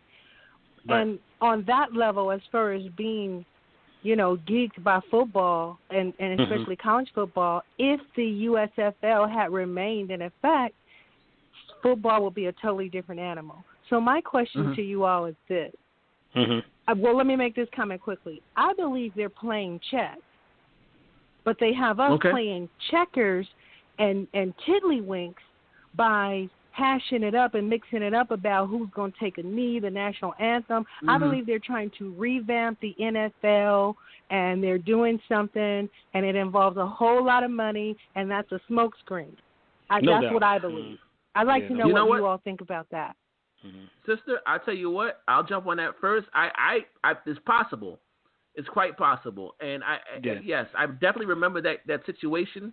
I'm in my mid-40s, so I definitely remember that incident. And I was listening to Jason Black on YouTube today, and he had actually reiterated that Donald Trump has had a thing with the NFL for quite some time. In fact, that Donald Trump has been banned from having to do with any NFL teams because of that lawsuit. He is banned, lifetime ban for even having anything to do with any NFL teams. Can I show you? Can I show you a flip side to that coin? For our viewing pleasure, for our eyes, he is banned. But you got to remember, America is about business. That's the culture of America. He is America's number one businessman right now, being POTUS, right? I don't believe he's banned. I believe that he is used as a tool to make the necessary changes, and you can use him as the devil. You know what I'm saying? He did this. This is the reason why it's restructured, and you can't do this. But you see, my dad used to say the devil's in the details. They want to change and restructure the NFL. They want to prevent certain polities from coming in, and they're going to use Donald Trump as a tool. He knows it. They knows it. They're all on the same team. And like I said, the devil's in the details. They're playing chess, but we're playing checkers. Trust me. It's about that money. All right. Well, that makes sense. Enough. Yeah. Rob, what you got on that? And then I'll bring the next caller in. Yeah, I tell you, it's interesting, and ultimately, like how the young lady said, it's all about business. And once again, going back off of what my man D used to say, that dodge and bait, they'll get you to feel a certain type of way and manipulate you into believing this and believing that. And lo and behold, stocks will start going up over here, or prices will start going up over there. So yeah, that's very, very serious and something to really think about. Okay, cool. And thank you, sister, for that call, that statement, that question. I'll bring the next caller in real quick. Caller 5069. You got 60 seconds. What's your name? Are you calling from? What you got for us? What's up? Afternoon. Good evening. Sorry, this is Nat Turner. What's up, Jakim? Hey, Nat Turner. What's going on, bro? What's going on, brother? Chill, man. Enjoying the show, Pleasure. man. I'm glad you called in, sir. Thank you. All right. Oh, yeah, no problem, man. I'm glad I can make the show. I just want to call in and kind of just, I guess, reiterate the fact that I think the NFL, everything else is going on, Mike Pence, all this other stuff is just distractions and smoke screens. If you look at what this country is doing to us as a people, it mirrors exactly what Nazi Germany did before it started baking Jews in the ovens. They haven't been able to question or stop the movement for making Black Lives Matter. So the last straw is to make it toxic. Nobody's going to want to be associated with anything relating to Black power because they're going to immediately be identified as a terrorist. And what that does to us as a whole is exactly what you see the owners doing to the football players right now. You won't be able to speak up or cry out against any injustice done to you because you will be immediately labeled a terrorist. No doubt. So it really takes the last little freedom we had of any kind of self-defense, which is just to even be able to document it. Right. So what I believe is everything else going on is really just to make us look even worse in the eyes of the average American, so that once they start the real ass whoopings, we already don't have friends anyways, but nobody's going to come to our aid. So I think we really, really got to pay attention to this FBI move here because it was leaked. You know, it wasn't even supposed to be known to us. Right. And they didn't give $700 billion to the military for nothing. That money's going to be trickled down to the police departments under Jeff Sessions. Right. No doubt. Absolutely. Yeah, that's what's up. Thank you for that. And like I said earlier, and thank you, Nathan. I appreciate it, brother man. I want to say this report came out 9 days before Charlottesville, but did not go public until a couple of days after Las Vegas. But Rob, what do you got on what this gentleman just said? And then we'll go around to Sine and Shell and go ahead and get ready to close this out. I mean, very deep, man, and again, thought-provoking, you know, a lot of the things that were said on the show. And it just makes you hopefully wake up and be self-conscious about everything that's going on around you, because it's a lot of different things that's going on, and a lot of people see and a lot of people are hearing, but they're not necessarily listening. You know what I'm saying? So hopefully this is a waking up moment. Right. Okay. All right. Real quick, Sine, anything, and Shell. Okay. Shell? I'm here. Yeah. Anything real quick on that? Yeah, I just think it was good. I think that that's why these type of conversations are needed, so that we can bounce, ideas off of each other, because it's definitely something to think about and keep your eyes on. Definitely. Okay. Sine, real quick, what you got on that? Anything? No, I think I said everything. Here, girl. The next topic. Okay. All right. That being said, we're going to go ahead and get ready to wind this down, guys. Thank you so much for calling in, everybody that called in and participated tonight. Next week, be sure to tune in. We're going to have some pro-Trump supporters on the show. Yeah. And the show is entitled Everybody vs. Trump. So tell your friends. Tell your slick talking friends on Facebook that support Trump. Yeah, that say slick shit to you on your Facebook post to go ahead and chime in and jump on this particular broadcast, because we're going to be going at it with Trump supporters. And the main question is, what makes Trump so damn great for America? Yeah. We have yet to have anybody intelligently tell us what's so great that he's done so far for the country. So we'll be talking about that next week. So next week, Everybody versus Trump. We're going to have a couple of Trump supporters calling in, and they're going to try to convince us of why Trump is the new messiah for America. That's all I have. Rob, any closing statements, comments, and we go ahead and get out of here, sir. Nah, just appreciate everybody coming out tonight, man. We talked a little bit about trials and tribulations, man. Nothing but mad love to all. Okay. All right. Fair enough. And I want to thank everybody again for calling in. You can catch us every Tuesday night here on Blog Talk Radio from 7:30, I'm bugging, to 9:30 Eastern Standard Time.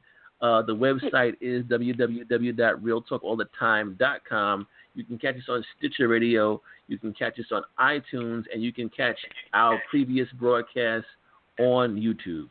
All right. No doubt. Please, if you go to YouTube, like and subscribe to our channel, and also here on Blog Talk Radio. We appreciate it, all the love and support, and we will catch you guys next Tuesday.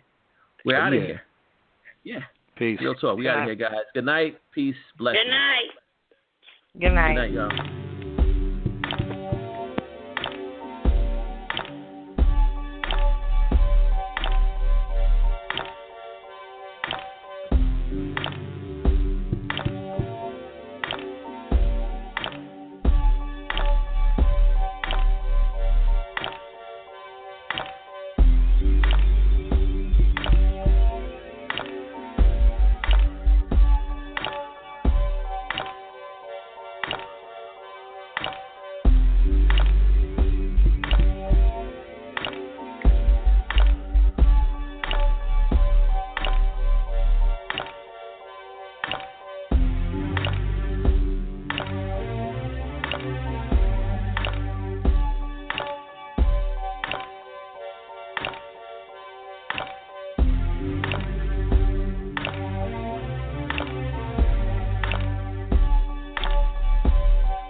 Insurance-minded speeches from Geico. It's a common expression, don't look a gift horse in the mouth. However, what if the horse's mouth is filled with useful insurance tools? This is the exact case with the Geico app. Yes, the app is free and therefore a gift horse. However, look inside the app and behold, emergency roadside assistance, digital ID cards, bill pay.